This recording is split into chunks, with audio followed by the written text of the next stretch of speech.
and gentlemen, a very good evening to you and welcome to the beautiful Mirage Resort in Las Vegas, Nevada, as Don King Productions and the Mirage, in association with Budweiser, the king of beers, present the first of our two feature bouts of the evening, the WBC Middleweight Championship of the World.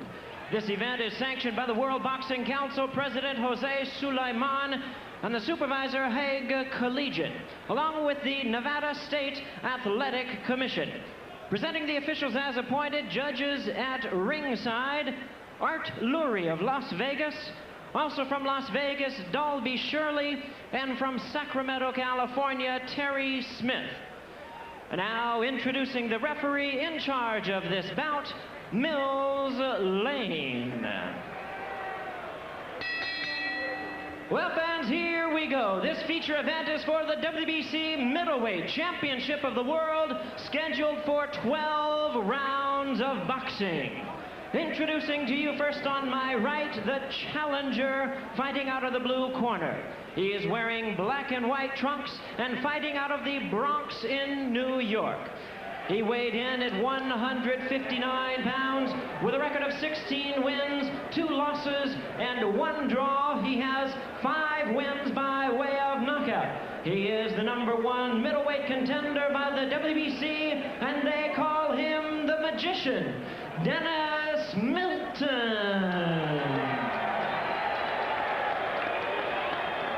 And his opponent across the ring. On my left, fighting out of the red corner, he enters the ring wearing gold trunks with red trim. He's hailing from St. Thomas in the Virgin Islands, and he weighed in at a ready 158 pounds.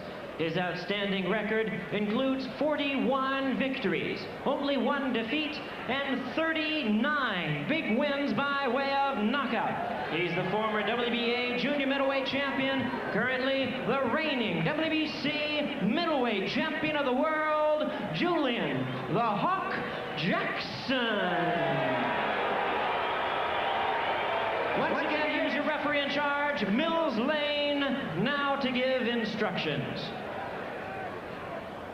All right, come on. All right, we've already been through the instructions one time. This is for the championship of the world. Expect a tough, clean fight. Protect yourself at all times. Any questions from the challenger? No questions. Any questions from the champion? Let's get it on. Come on. Yes, the always pointed Mills Lane, who's a district judge out of Reno, as we're getting set for Julian Jackson, his first title defense of the WBC middleweight crown, as he takes on the #1 challenger, Dennis Milton, scheduled for 12. Here we go, round 1. Julian Jackson, the Hawk, the champion, and the gold with the red trim. Dennis Milton, the Magician, the challenger, #1 contender, in the black and white trunks. And Jackson, as he told us, going right at Milton. And Milton looks like he's got the game plan of holding on, and I hope he doesn't think he can do that for 12 rounds. He's got to do a little bit of fighting besides just grabbing him. I asked Milton what he has to do to upset Jackson. He said, my boxing ability and boxing savvy will take care of that. He said Jackson's going out. Jackson told us he doesn't think Milton can withstand the pressure of his punches. Right now he's fighting with a little bit of apprehension is the Magician. The Magician is Dennis Milton, who is 16-2-1 with 5 knockouts, only 19 pro fights at age 30. Why so few fights? Why he's so inactive since turning pro in '85? He told us he may be inactive fighting, but he has been sparring with world-class opponents, as we mentioned. But Ferdy, I really wonder about that. That's absolutely, it's nonsense. I mean, you have to have tune-up fights. You have to get in there in competition. In the gym won't do it, and especially not if you're going to face a Julian Jackson, who is very good. Good right hand by Jackson. Jackson looking to air it out here in the very first round. Milton foolishly holding on to the rope instead of covering up.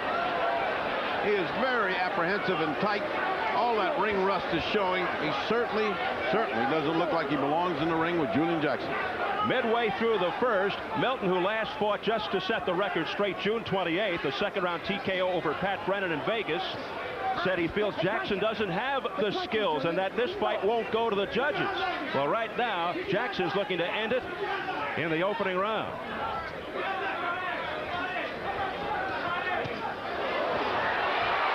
And down goes Milton. He does not look like he is going to get up. He looks like he's part of the fixture. He's part of the canvas. The magician is down for the count. And it is all over in round number 1. Julian Jackson retains his WBC middleweight championship, knocking out Dennis Milton.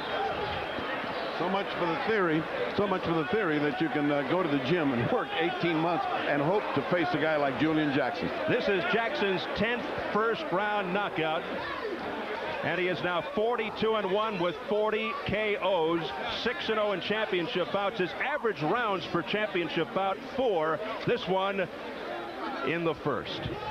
Well, fights like that, he really doesn't have to worry about his eyesight because he didn't get hit once. And Dennis Milton is still being attended to flat on his back.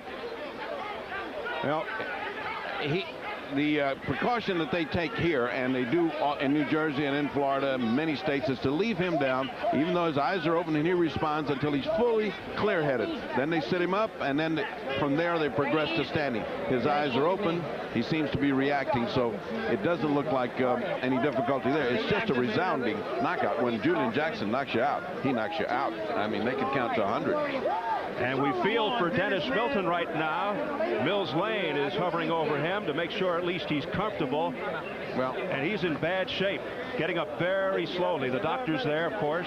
They should not be in a hurry. I mean, there's no point in being in a hurry to make a guy get up. I mean, let him get up when he's nice and when you know that he has his senses about him, so he doesn't topple over again or so nothing else happens. Julian, on the other hand, doesn't look like he's even started to sweat right.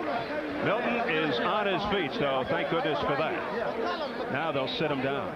Well, when a fighter fights as apprehensively as he has, anything that touches him seems to respond even more. Now let's take a look at that first shot. Boom, that right hand, and you could see the reaction was to fold. I mean, there was just absolutely, and then to grab hold.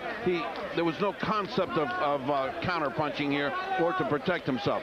Now let's take a look from a different view. You see how solid it landed, and how this guy's just so tight. He's just not loose and limber. He doesn't go with a punch. It's just like hitting a bag. Look at that, boom. It's just that's unfortunate. He was too tight. He didn't get a chance to catch himself and start in his own rhythm.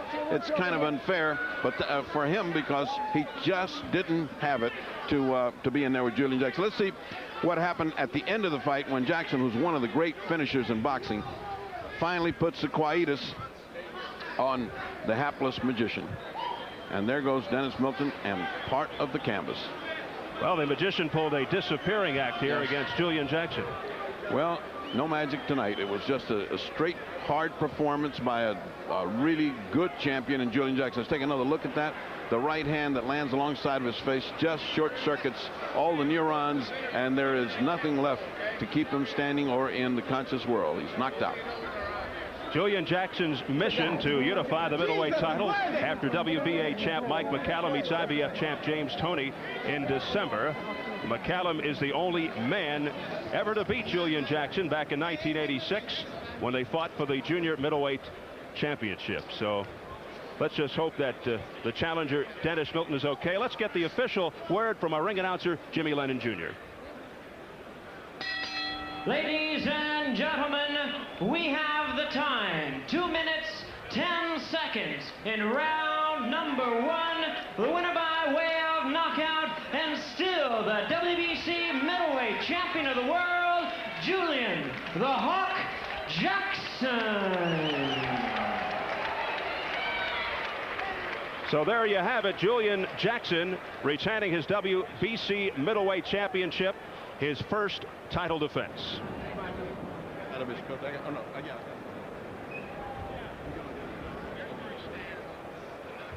Here at the Mirage in Las Vegas, we told you at the top of the broadcast about the knockout percentage of the stellar Julian Jackson. Here's where he stands. He's at the head of the class in terms of current world champions and their highest knockout percentage. You notice number 4, Evander Holyfield. I mentioned Mike McCallum, a man he would love to get to once again in a rematch. He lost to him, the only man he ever lost to. Ferdy Pacheco standing by in the ring. Ferdy? Well, one of the best kept secrets in boxing. You've got this fantastic knockout record. You're a most amazing kind of fighter. When you get people finished, you don't waste time, do you? That's right. Thank you very much. But first of all, let me say, I got to say thanks to my Lord and Jesus, my Savior, Jesus Christ. I dedicate this one to him. And I also just like to thank Dan King. And this fight was dedicated to a good friend of mine that had a severe heart attack, Elroy Tatum. Tatum, this for you. Very good. Now, this has to lead to you fighting the winner of the other two champions in order to unify the title under one man. Let's go. I've been waiting for this a long time. McCallum, I'm ready. I've got the experience now. I was green when I met you, but now Julian Jackson is ready to make his fame. You're referring to Mike McCallum, the only man to beat you. That's right. When he caught you nice and green and fresh, and now you're ready for Mike McCallum specifically? Definitely. I got a whole lot of people out there that is on my list.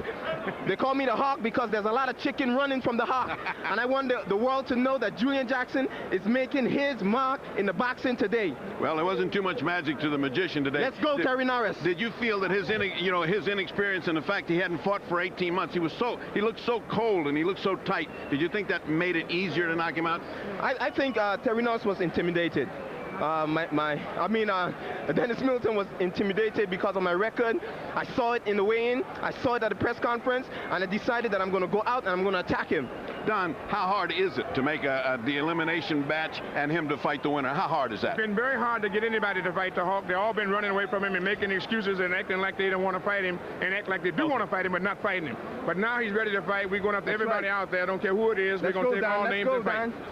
Thank you, man. On Showtime. Thank you. That's Don King. And for a man who has proven to be indeed the Hawk tonight, congratulations. And now back to Steve Albert standing by with Mike Tyson.